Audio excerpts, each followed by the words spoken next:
Започваме с настръгването на 50 грама твърдо сирения пармезан. След това нарязваме бекон на лентички. Ако имате гуанчале, използвайте него вместо бекона.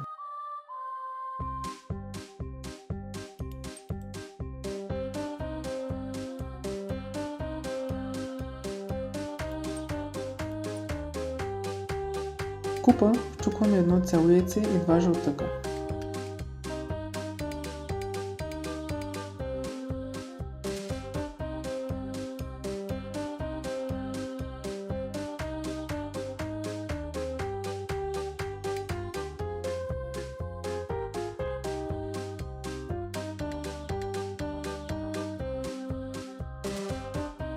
Към яйцата прибавяме настъргания пармезан и малко черен пипер, след което разбъркваме добре.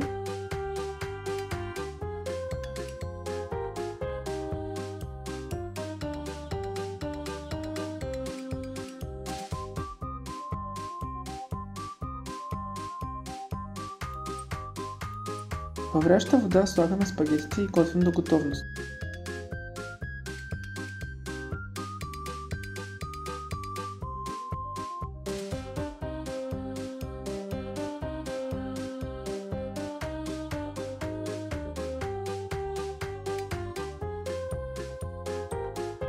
В горещ тиган прибавяме бекона и готвим до златисто.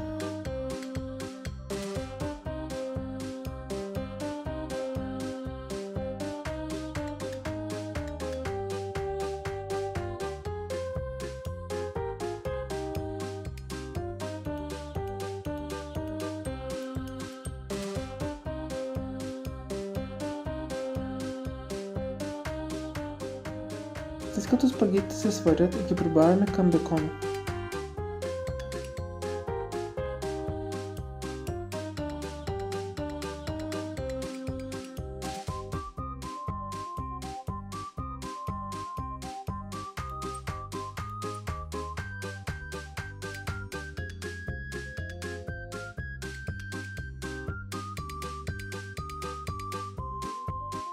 Изсипваме сместа от яйца и пармезан при спагетите и готвим за кратко на тих огън, като внимаваме да не разготвим яйцата.